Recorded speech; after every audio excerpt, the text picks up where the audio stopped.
Okay, I'm joined here by Luke Garrard after a narrow 3-2 loss here at Maidenhead United. Luke, what are your assessments on that performance?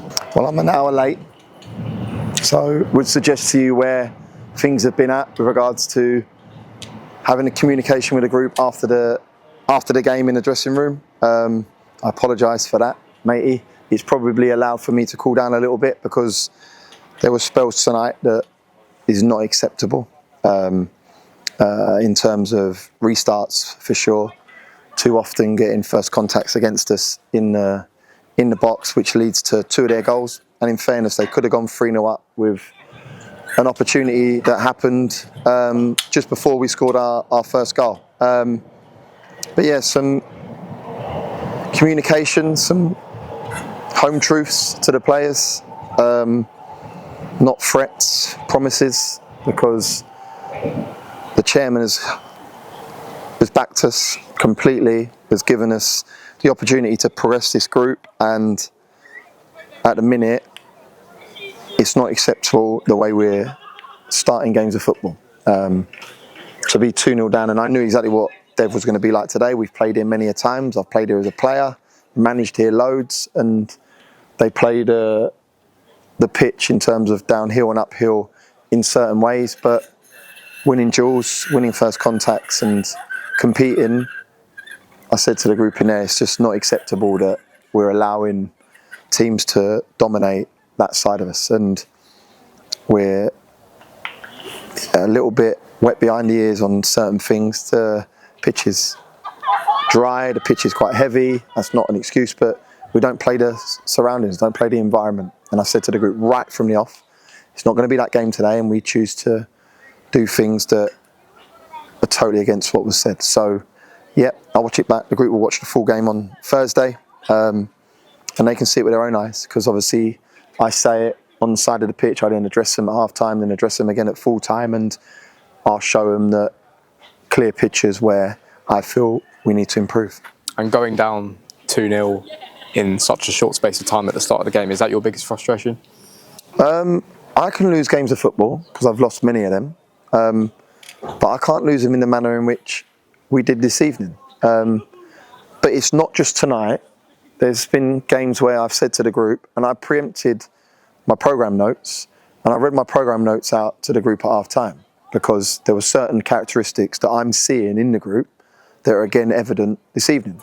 The lack of bite, the lack of aggression, the lack of landing a glove on an opposition.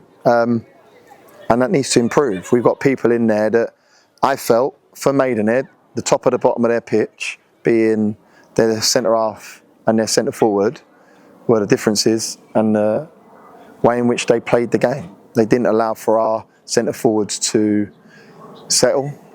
They were running through people, and then obviously their striker, I felt in the first half, and when he tagged in his mate in the second half, was doing the same thing.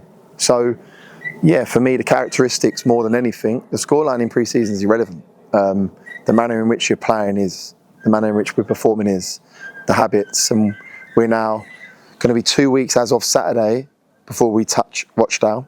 And Rochdale are a side that just missed out in playoffs the year before last, finished 4th this year. And I say it again, their recruitment for me has been one of the best ones in this window. So I'm not foolish enough that we need to improve, and we need to improve quick. Yeah, and is it a case of just regrouping and putting full focus into that West Ham game and the two coming after? I said to the group in there then that there's going to be changes. We're hopeful that we've got a bit of business done in the next 2 days. A new personnel, potentially 2 in the building. And that's, like I said, the chairman's backing it 100%. And you'll see that with the signings. And I've got to be in a position where if you're not on the journey, you need to up your game or you're out. And that's not a threat. Like I said, it's a promise, because we as a club are doing so much off the park, and the infrastructure is going to a whole new level.